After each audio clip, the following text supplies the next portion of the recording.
The 9-year-old daughter eagerly looked forward to her mother attending her art performance. Evelyn, however, coldly pushed her daughter away. "It's just a stupid performance, isn't it? Simon has something that needs to be dealt with. I'll come back after I handle it." Watching my daughter's tears of grievance roll down her cheeks, my heart twisted like a knife. We've been married for 10 years, yet Evelyn has always been running to another man's home, and that man is even her foster brother. She says Simon has just returned to the country, knows no one, and is raising his child alone, so he needs her care. And so she has been a mother to someone else's child for 9 years, while ignoring our own biological daughter. When Evelyn once again abandoned me and our daughter for Simon, we decided we would never forgive her again. Chapter 1. When Evelyn once again walked out of the house without looking back in front of me and Lily, my heart completely fell into the abyss. This time, too, it was for her foster brother Simon. She mercilessly abandoned this family. Before leaving, she threw out a sentence: "Take good care of Lily. As soon as I'm done with Simon's matters, I'll be back." I knew in my heart that once she left, she wouldn't show up for at least a night, or maybe days. This wasn't the first time this had happened. Lily clutched at her skirt hem, her tiny voice full of hope. "Mom, will you really come back tonight?" Evelyn didn't even turn her head. Her tone hurried. "Mommy promised." How could I break my word? But ever since Lily was born, she hasn't been there for a single important moment of our child's growth. I remember. At first, my marriage with Evelyn Lynn began as a business alliance between the Lynn family and mine, but we did have a 2-year relationship foundation. Right after our marriage, she was gentle and caring toward me. However, since Simon moved into the Lynn household, everything changed. Evelyn drifted farther and farther away from me, putting all her attention on Simon. She acted like she was handling state affairs, coming home absurdly late, especially when she found out she was pregnant. She didn't seem to look forward to the child at all. After Lily was born, I devoted myself to taking care of her and Evelyn. I was afraid Lily's crying at night would disturb Evelyn's rest, so I took Lily to sleep in the next room. But not long after giving birth, she left our still nursing daughter to go to Simon. Over these married years, I've been fighting in the business world while taking care of everything at home, being both father and mother. Yet Evelyn ignored my efforts and our child's needs, focusing solely on her foster brother. Now the house has once again become a cold, empty shell. Even for our daughter's once-a-year performance, she chose to be absent. Seeing Lily's eyes turning red, her small face holding back disappointment, my hand trembled uncontrollably as I pulled out my phone and dialed Evelyn's number. This was my last attempt to awaken the faintest trace of maternal love in her, to salvage this hollow marriage. "Evelyn, Lily's performance is about to start. Can you come back now? She really wants you to see it." On the other end of the line came her impatient voice. In the background, I could vaguely hear Simon and his daughter laughing and playing. "Benjamin, how many times have I told you? Simon needs me more. Is it easy for him to raise a child alone? Lily is just being childish. You're an adult, don't you know priorities? What's so important about a silly school performance? Just have the nanny record a video. Stop bothering me." The call ended with a harsh click. Holding the phone to my ear, I felt my heart completely die. This wasn't the first time she had abandoned us for Simon without hesitation. All these years, Evelyn's name in this home has been more like a cold, lifeless label, suppressing the surging emotions. I, as usual, took Lily alone to the performance. After it ended, while scrolling on my phone, I accidentally saw Simon's latest post. The photo showed him and his daughter, with Evelyn standing behind them tenderly, the three of them like a happy little family. Simon's little girl was holding a limited edition princess doll. It was the very gift Lily had been dreaming of, the reward Evelyn had long promised to give her after her performance. Just yesterday, Lily had quietly told me that Mommy had promised her this gift. "Daddy, doesn't Mommy love me? Why is she always away from home and giving the gift she promised me to someone else?" Seeing the photo, the tears Lily had just held back in public finally burst out. Watching my daughter cry in grievance felt like being cut with a blunt knife. "Lily, let's not have this, Mommy, anymore. Okay." Lily nodded hard and threw herself into my arms. "She always lies to Daddy and makes Daddy unhappy. Lily doesn't want a mommy like that." I held Lily tightly, my eyes turning resolute. My marriage with Evelyn had reached its end. Chapter 2. It has been 10 years since I started maintaining this hollow marriage. I have dutifully played the role of the Lynn family's son-in-law, working hard to sustain my own career while also shouldering the burden of our family. In public, I cooperated with the Lynns, acting out the image of a stable alliance that benefited both families. At home, I handled all domestic affairs and cared for Lily, managing everything down to the smallest details. Evelyn Lynn was always picky about food, clothing, and lifestyle, but I always managed to coordinate with the chefs and housekeepers to make sure she was satisfied. When attending public events, even her outfits and styling were arranged under my instructions through assistants and stylists. At the company, I personally oversaw projects related to the Lin Group, ensuring the cooperation between both parties remained smooth. After Lily was born, I poured all my energy into her, spending every bit of free time outside my busy work schedule to be with her. I taught her to talk and walk, took her to and from school, and attended every single one of her performances. But Evelyn, she was always absent when Lily and I needed her most. She repeatedly brought up Simon's single father situation, asking me to be understanding of his hardships. Thanks to her, over these years, I've lived more like a single father than Simon himself. I have a wife in name, but it's no different from having none. Over time, even Lily stopped asking pitifully as she used to, "Daddy, when will mommy come home?" Last night, Simon's glaring social media post was like a fuse that completely detonated my years of disappointment and anger. Evelyn's repeated boundary-crossing behavior had already revealed the truth. This marriage was nothing more than a cover for her secrets, but I didn't show any emotion. The next morning, I sent Lily to school as usual, then went to my company. During the morning meeting, while listening to department reports, another thought was tightening like a wire in my mind. A new project had just launched. It required my full focus, but before that, I had to deal with the mess at home. Just as I was discussing project details with the team leader, Evelyn burst into the office. Her face carried disdain as she demanded, "Benjamin, what do you mean by this? My assistant told me you're filing for divorce." I glanced at her and gestured for the project manager to step out. When the door closed, only the two of us remained in the office. Calmly, I said, "I just wanted to talk." Evelyn frowned. "Talk about what? Weren't you just trying to pick a fight last night? All because of Lily's stupid little performance?" The casual tone she used when mentioning Lily sent a wave of disgust through me. "You think I want to end this marriage just because of a performance?" I stubbed out my cigarette, my voice turning cold. "Evelyn, do you really think I don't know what you've been doing all these years?" Evelyn's expression faltered slightly but quickly returned to calm. "What nonsense are you talking about? What could I possibly have done? At most, I've just been helping Simon watch his child occasionally. Do you have to make such a big deal out of it?" Her face looked tired, the dark circles under her eyes almost making her seem like a caring sister exhausted from helping her foster brother. If it weren't for Simon's post last night, if I hadn't already decided to start investigating, maybe I would still be deceived by her. Just like before, Simon's child is Simon's responsibility. When he's sick, there are hospitals. If he needs help, he has nannies and his own family. My voice was steady. "So why is it that every time Simon needs something, he only ever calls you, and you're always at his beck and call?"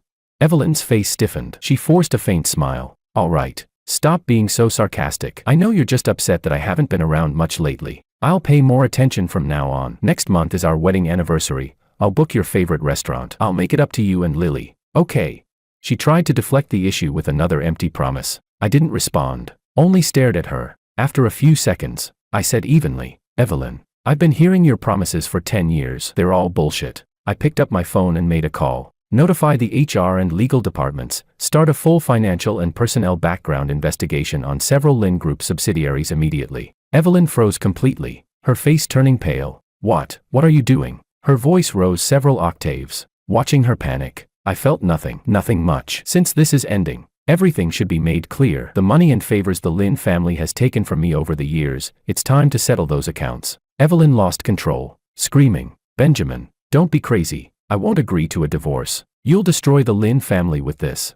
I leaned back in my chair, my expression cold. "That's your family's problem. Now, please leave. I don't have time to waste on this." Evelyn opened her mouth as if to argue further, but I was done listening. I picked up a file and started reading, completely ignoring her, furious at my indifference. Evelyn turned and slammed the door behind her. Looking at the closed door, I rubbed my temples and called out to my assistant, "Have someone keep an eye on Evelyn and Simon." Chapter 3. Evelyn's obsessive concern for Simon went far beyond what could be considered normal, especially the way she doted on Simon's child. It was disturbing. Her half-hearted excuses, helping my foster brother, taking care of his child, could never justify that near-pathological level of devotion. These oddities were like sharp fragments lodged in my heart, stabbing there for 10 long years. I had long suspected something wasn't right, but since Lily was still young, I didn't dare confront the truth that might be hiding beneath the surface. I couldn't gamble with the possibility that my daughter would have to face a broken home too soon because of my decision. Yet each time Evelyn broke her promise to Lily, watching my little girl hold back her tears in disappointment,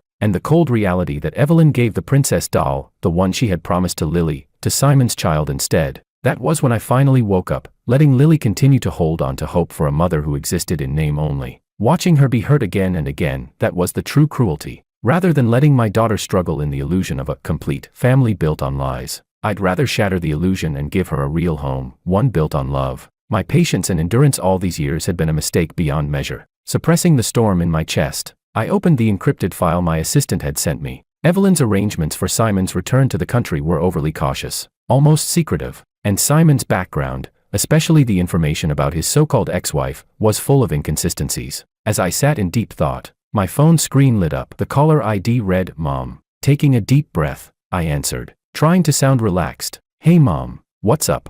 My mother's gentle voice came through the line. "Son, I watched Lily's performance video last night. She was wonderful. You've worked so hard, taking care of her all by yourself again." Her warm words filled my heart with a quiet comfort. My parents had always been my strongest support. "Mom, there's something I need to tell you." I paused, my tone turning firm. "I've decided to divorce Evelyn." There was a brief silence, then a trace of concern entered her voice. "Have you thought it through? You've held on alone all these years. It hasn't been easy." "What about the Lynn family? What did they say?" "Evelyn doesn't agree, and I haven't discussed it in depth with them yet, but I've already started investigating certain things. I need to gather enough evidence and leverage. As for Lily, don't worry, I'll take care of her. What she needs now is a home that's truly filled with love." My mother immediately replied, her tone full of strength. "If you've made up your mind, good. Don't be afraid. No matter what you do, your father and I will always stand by your side." A warmth spread through me, and I smiled with gratitude. "Thanks, Mom. With you and Dad around, I've got nothing to fear." After hanging up, I felt a bit lighter. I knew that once I confronted the Lynn family head-on, they would never let it go easily. Just as I was immersed in the investigation report, my phone rang again. This time, the caller ID said, "Mrs. Lynn, Evelyn's mother, a woman who always prioritized family interests and had nothing but contempt for me." I answered with a flat tone. "Hello." Mrs. Lynn's annoyed voice came through sharply. "Benjamin, what's this I hear? Evelyn says you're asking for a divorce. Why are you talking about divorce instead of living your life properly? What? Just because she didn't show up at Lily's silly little school play last night, you're throwing a tantrum? What's wrong with sitting down and talking things out between husband and wife? Why make a scene? Do you think you're that important?" Her words dripped with venom, making me let out a cold laugh. Explain to her. There was no point. The Lynn family had always been experts at twisting the truth. "Mrs. Lynn," I interrupted, "this isn't a marital spat. It's a divorce. And as for whether I'm just throwing a tantrum, your family knows the truth better than anyone. You should be more aware than I am of what your daughter has done, shouldn't you?" At that, Mrs. Lynn's voice shot up several pitches, sharp and hysterical. "Don't get cocky, Benjamin. Do you have any idea how much damage your divorce would cause the Lynn family? Have you even thought about Lily? She's still a child. What will happen to her if you two divorce?" Chapter 4. Mrs. Lynn pushed all the blame onto me, but I knew the truth perfectly well. In her eyes, I, the son-in-law chosen by the Lynn family, was never worth as much as Simon. What's more, the Lynn family's outward glamour in recent years was only a facade. Behind the scenes, they were sliding downhill fast. If not for my connections and influence in the business world, and the constant flow of resources from my own company, the Lynn family's fortune would have been drained dry long ago, by their own hands. Yet the shady dealings between Evelyn and Simon were not something her parents were unaware of. The only reason they could turn a blind eye, while still daring to lecture me, was because they relied on the Lynn family's old reputation and wealth. And because they thought having Lily tied me down, that they could control me easily through her. Their plan was obvious. As long as Lily existed, I'd be forced to swallow my pride for her sake. That way, they could keep treating me like their personal cash machine. So even when I mentioned divorce, Mrs. Lynn was still confident I would back down, that I would compromise for Lily. Mrs. Lynn spoke with her usual arrogance. "All right, Benjamin, I know you're upset. You're young and full of temper. That's understandable. Yes, Evelyn may have done some wrong things, but I'll talk to her. I'll make sure she takes you and Lily out for a little trip to relax. Don't blow a small issue out of proportion." A bitter, mocking laugh rose in my chest. At that moment, Mr. Lynn took over the call, his tone full of false fatherly concern. "Benjamin, you're a good man, capable, hard-working. You've done a lot for our Lynn family over the years. We all see that. But you know, in marriage, both sides need to be understanding. Evelyn takes care of Simon more because he's her brother. You should try to understand her too. After all, we're all family. Why make things so extreme?" Every word he spoke was an excuse for his daughter, and for that so-called foster brother. What a ridiculous family. The real reason for their call was obvious. They were afraid I'd do something that might harm the Lynn family's interests. I didn't want to waste another word. My voice turned cold. "My decision isn't up for your approval. It's just a notification. The divorce will happen." Silence. They probably never imagined I'd speak to them in this tone. From today on, I said flatly, there will be no ties between me, Benjamin, and the Lynn family. Evelyn's infidelity and her betrayal are what destroyed this family. The entire Lynn family bears responsibility for it. I'm fully prepared to raise Lily on my own. She's my daughter, Benjamin's daughter, and from now on, she'll have nothing to do with the Lynn family and its filth. My words landed like bombs, leaving them stunned on the other end of the line. Immediately, Mrs. Lynn's shrill voice exploded through the receiver, full of fury. Benjamin, what do you mean by that? What do you mean, infidelity? How dare you slander Evelyn like this? She treated you so well, and you ungrateful bastard, now you're calling her names. All she ever did was take care of her foster brother. Instead of being understanding, you're divorcing her. You're selfish and cruel. Do you want to destroy the Lynn family? It was obvious, Evelyn and Simon were the ones at fault, yet somehow the blame always fell on me. This disgusting reversal of right and wrong, I'd seen it too many times over the years, but from this moment on, my tolerance had reached its absolute end. Chapter 5. Simon appeared in the Lynn family during the 3rd year of my marriage with Evelyn. That was when I first learned that the Lynns had adopted a distant relative's child. He was a few years younger than Evelyn, raised abroad, and had just returned to the country after finishing his studies, supposedly to reconnect with his family. Evelyn's reaction was unusually enthusiastic. Using the excuse that Simon was unfamiliar with life back home, she began running to his place frequently, checking in on him, fussing over every little detail, helping him with anything he needed. Even back then, I could feel that something wasn't right. Did a grown man really need a married sister to take care of him so closely? But I still chose to trust Evelyn, to believe she was simply fulfilling her sisterly duty. I thought that once Simon settled in, she would shift her focus back to our small family. I never expected that during her postpartum confinement, while I was staying by her side, she would get a call from Simon. On the phone, Simon sounded flustered, like he was in some kind of trouble. Without a second thought, Evelyn rushed out of the house to his place, leaving behind her husband and her newborn daughter. After that day, I faced every important moment of our daughter's life alone. And Evelyn, she was always by another man's side. What chilled me even more was that when I confronted her parents about her behavior, they acted as though they'd been waiting for it, covering for her while turning around to accuse me of being petty and narrow-minded. Every time Evelyn and I argued because of Simon, they would feed me the same nauseating excuse about deep sibling affection. I finally snapped during one of those calls. Enough, I'm done arguing. I cut off Mrs. Lynn's shrill voice on the other end of the line. This divorce isn't up for discussion. I'm not asking for your permission, I'm informing you. I hung up, exhaustion flooding through every cell of my body. I got up and went home, intending to take a shower and get some rest. Just then, a sudden, frantic knocking echoed through the door. Benjamin, I know you're in there. The door rattled under her pounding fists. Open the door, I need to talk to you. It was Evelyn's voice. Her parents must have already told her what happened. Realizing the danger, she had rushed over immediately. I took a deep breath, forcing down the burning anger in my chest. Now, I thought, let's see how far she plans to take her little performance. I stood up and opened the door. Rain rushed in, splashing across the threshold. I instinctively stepped aside, frowning in disgust. Evelyn stormed in, her wet hands clutching at my arm. Benjamin, are you serious? You really want a divorce? Her eyes were red, her tone laced with a sob. Is this because I haven't contacted you and Lily these past few days? I've just been too busy and lost track of time. When my mom called and said you were really angry, I came back right away. Ignoring the rain dripping from her hair and clothes, she spoke quickly, almost desperately. I bought the princess doll I promised Lily, and the anniversary gift for you too. They're both in the car. Her pitiful attempt at acting moved me no more than a cheap stage drama. I looked at her, a bitter smile curling my lips. Evelyn, do you really think this is meaningful anymore?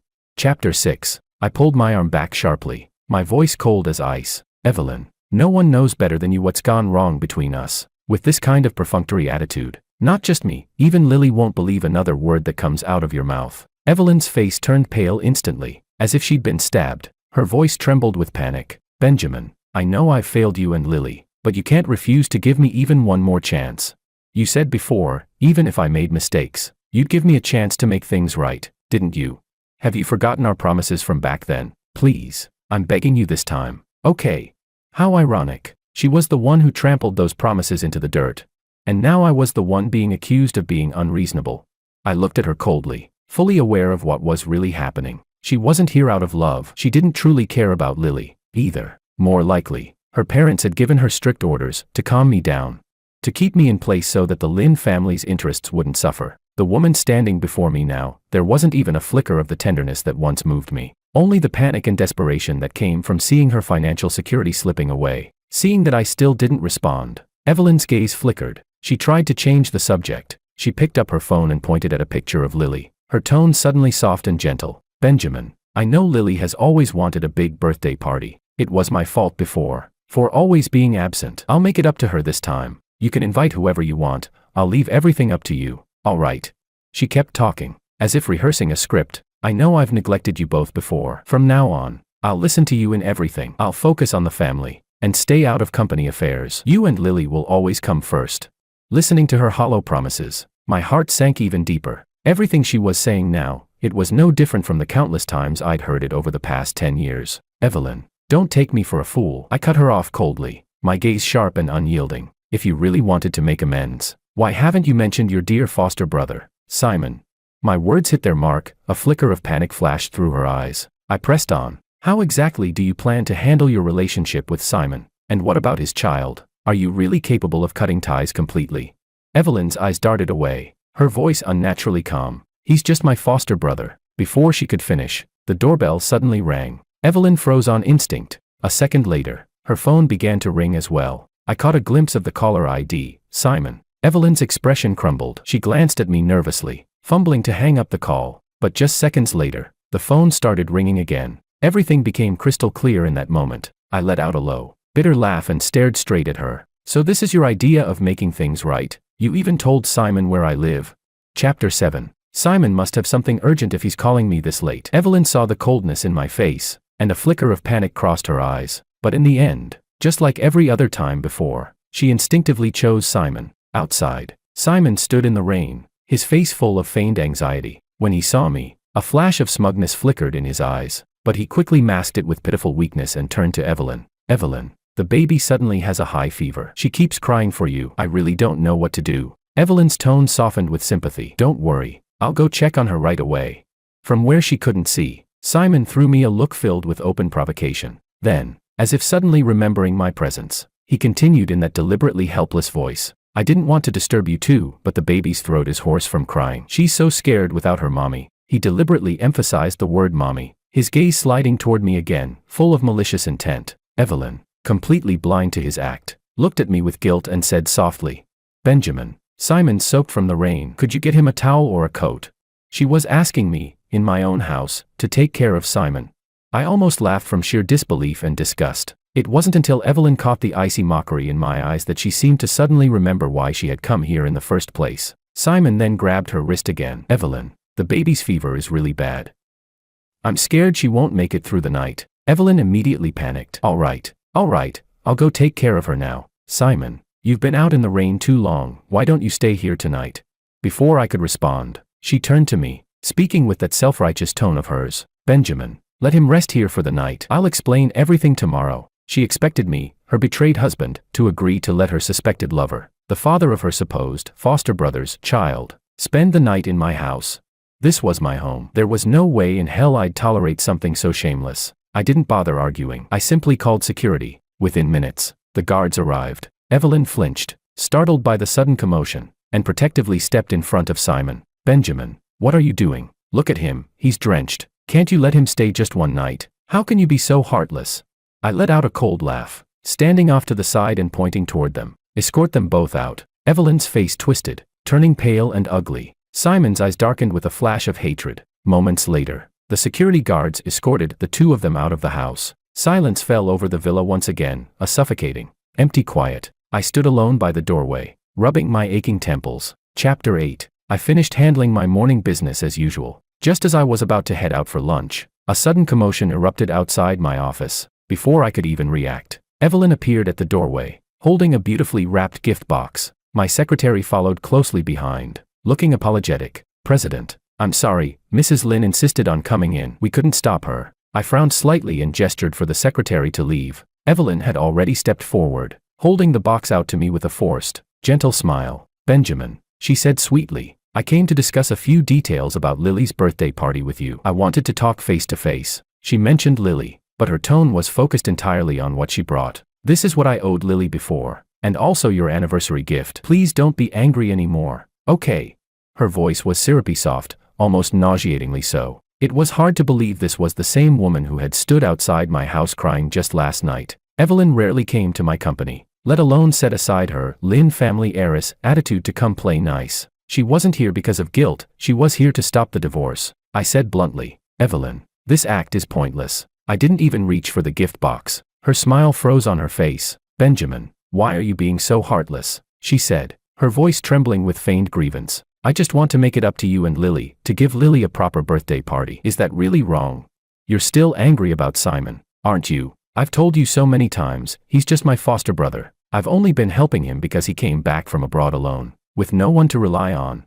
Watching her keep up this performance, I felt nothing but disgust. Leaning back in my chair, I spoke coldly. I don't care what kind of relationship you and Simon have. Take care of whoever you want, that's your business. But don't come here and disgust me with it. I paused, my gaze drifting briefly toward the gift box in her hands. If you've got that much free time to play pretend here, maybe you should use it to figure out how much of the Lynn family's assets will be left once the divorce papers are signed. Don't come crying when it's too late. I had no intention of wasting another minute arguing with her, nor did I want my employees to witness this farce. Without another word, I picked up my phone and sent a message to my secretary, call security. Then I stood up and walked toward the floor-to-ceiling window, turning my back to Evelyn, as if she didn't exist at all. Behind me, I heard her hurried footsteps. Benjamin, wait, please, just listen to me. Before she could finish, the sound of chaos erupted outside. Someone had barged into my office. It was Simon. Evelyn gasped. Simon, what are you doing here?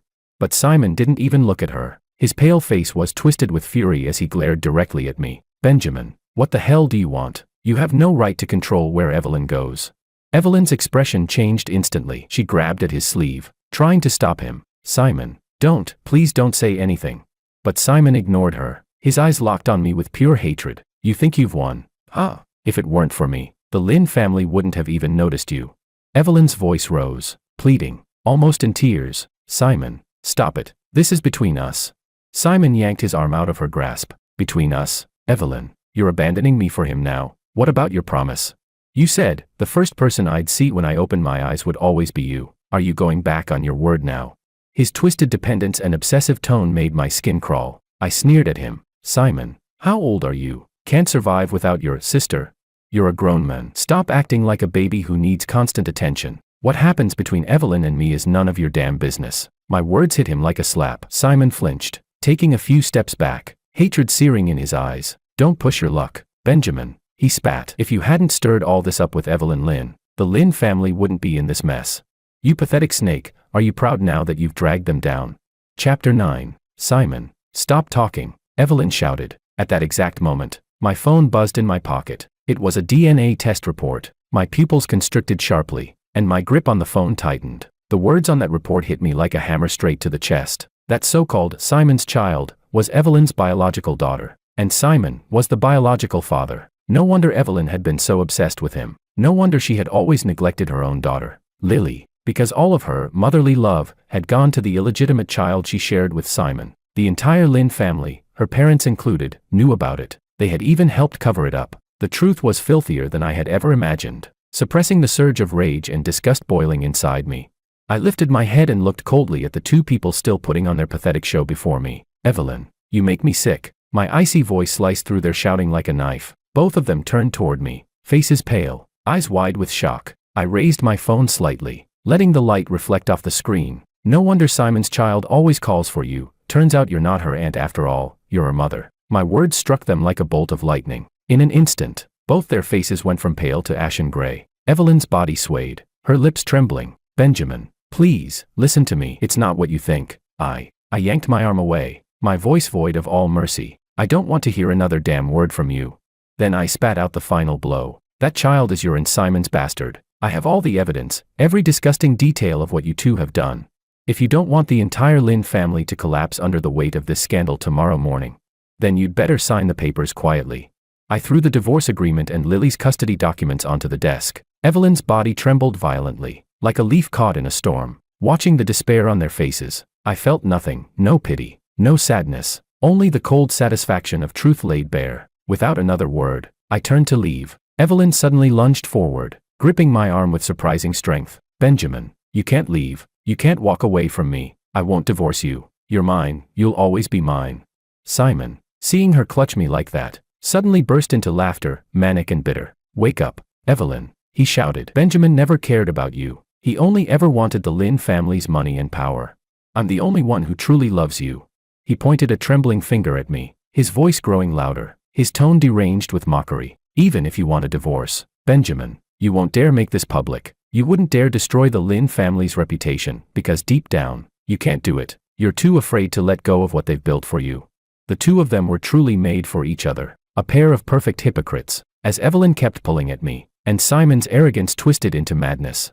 I reached the end of my patience. I pulled out my phone and called the head of corporate security. Within minutes, several uniformed guards rushed in. They took one look at the chaos in the room and, without hesitation, pried Evelyn and Simon off me. I stared at them, my expression as cold as ice. Get them out of here, I ordered flatly. From now on, no one from the Lynn family, not even Simon, is allowed to step foot in this company again without my permission. I was done with them, all of them. That same day, I handed every piece of evidence and my divorce intention to my legal team. In the end, Evelyn and the Lynn family had no choice but to agree. The divorce terms were in my favor. Lily's custody was granted to me. For the first time in years, I had finally taken back control of my life. Chapter 10. The moment I held the divorce certificate in my hands, it felt as though a massive weight had finally been lifted off my chest. With that chapter closed, I poured all my focus into the company. I threw myself into work, often skipping meals and losing track of time. Whenever I did take a breather, it was only to visit Lily or have dinner with my parents.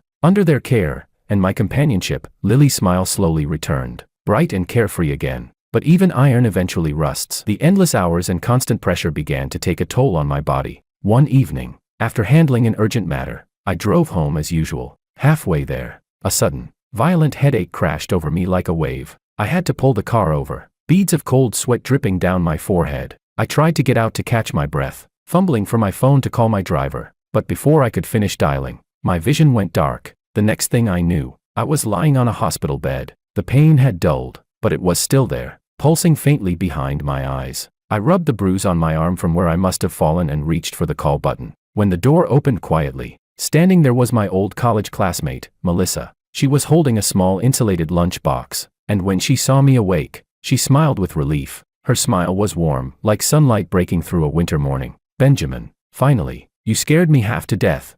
She placed the lunch box on the bedside table and chuckled softly. It's been so long. I didn't expect our reunion to happen like this. Melissa, you're the last person I thought I'd see here. I was genuinely surprised, the last I'd heard. She'd gone abroad for further studies after graduation. Melissa opened the lunchbox. Inside was a steaming bowl of millet porridge and a few light side dishes. I recently decided to move back home, she explained, pouring the porridge into a bowl. I was out yesterday, heading to a meeting, when I saw you collapse by the roadside. You scared the life out of me. She gave me a half-reproachful look. You're still overworking yourself.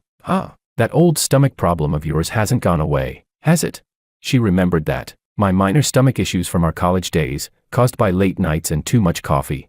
A faint warmth stirred in my chest. I hadn't expected anyone to remember something so small. After all these years, under my parents' and Melissa's persuasion, I finally listened to the doctors and stayed in the hospital for a few days. During my stay, Melissa came to visit every day, bringing freshly cooked, gentle meals and staying to chat. She was still the same as ever, lively, bright, full of spark. Being around her seemed to lift the heaviness that had been clinging to me for years. On the day I was discharged, Melissa insisted on driving me home. To celebrate your miraculous recovery, we're going out for a good meal, she said with a grin, as she lightly took my arm, leading me toward the elevator. I realized, for the first time, that I was truly single again. The name, Evelyn, no longer had any hold on me. We went to a newly opened fine dining restaurant downtown. The atmosphere was elegant, peaceful, until a sharp, venomous voice shattered it. Benjamin, what the hell, did you rush to divorce me just for her? You couldn't even wait a few weeks before cozying up with another woman. I turned my head. Evelyn. She looked thinner, her once carefully groomed appearance replaced by fatigue and spite. Her face twisted with anger and jealousy as she stormed toward us. I opened my mouth to speak, but Melissa stepped forward first, blocking her path. Her tone was polite, but sharp as a blade. Excuse me, miss. Please mind your words. Mr. Benjamin is single. He has every right to choose who he spends time with. Unless, of course, you have something on your conscience, something that might explain why he chose to end your marriage. A flash of guilt flickered in Evelyn's eyes, but she quickly masked it with fury. What are you talking about? I did nothing wrong. It was him. He's the one who was cruel. He left me for someone better. Melissa's smile never faltered, but her voice cooled a few degrees. Oh, is that so? Then perhaps you'd care to explain. Have you ever truly fulfilled your duties as a wife? Did you ever care for your daughter, Lily, the way a mother should? Or were you too busy caring for people and things that were never your responsibility? Her words were soft, but every syllable hit like a hammer. Even without naming Simon or the child, her implication was enough to make Evelyn's face drain of color. Evelyn's composure snapped. She lunged forward, screeching, "You filthy homewrecker, I'll tear your mouth apart." But the restaurant security staff had already rushed over and stopped her. Chapter 11. I no longer paid any attention to Evelyn's hysteria. After the security staff intervened, I left the restaurant with Melissa. On the way back, Melissa was smart enough not to ask questions. Her presence was like a fresh spring, washing away the grime left on my heart by the Lynn family's mess. From that day on, Melissa became my neighbor. She bought a house right next to my villa, and we started sharing meals every day, talking about funny stories and frustrations from work. The ease and warmth she brought into my life was something I had never experienced with Evelyn. Time flew by. 3 years passed in the blink of an eye. During those 3 years, my company experienced explosive growth. I led my team through challenge after challenge, expanding into new markets and establishing a solid footing internationally. Meanwhile, the Lynn family's businesses, the ones that had tried to profit off me, began to crumble under my hands. Their valuations plummeted. Many projects were acquired by me, leaving them badly wounded and unable to compete ever again. During these years, my relationship with Melissa also blossomed. What began as mutual admiration turned into a true partnership. With the blessings of our families and friends, we held a simple yet heartfelt wedding.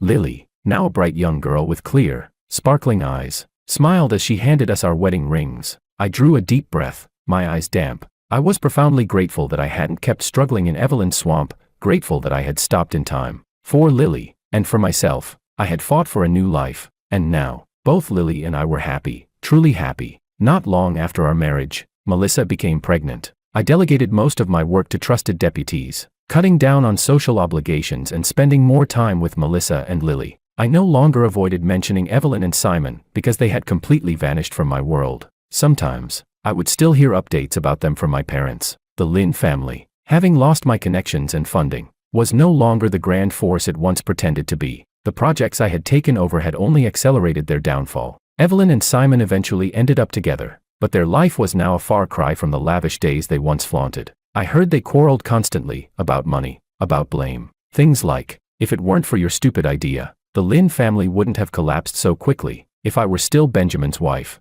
I'd have everything. And, you're one to talk. If you hadn't provoked Benjamin, if you weren't so useless you couldn't even handle him, would we be here now? When they tore each other apart, my name would sometimes come up, but never with longing, only with seething resentment. Mom, it's all in the past. Don't mention them anymore, I said with a smile, cutting my mother off. They had only themselves to blame for the life they were living now. My father emerged from the kitchen carrying a steaming dish of vinegar-braised fish. Dinner's ready. Lily, now sensible and sweet, pulled out a chair for me. Daddy, sit here. Then she brought over a soft cushion for Melissa. Mommy, sit here, it's more comfortable. Looking at my loving wife, my adorable daughter, and my kind parents gathered around me, a deep sense of fulfillment surged through my chest. After living through that oppressive, dark marriage, I had finally seized the happiness that truly belonged to me.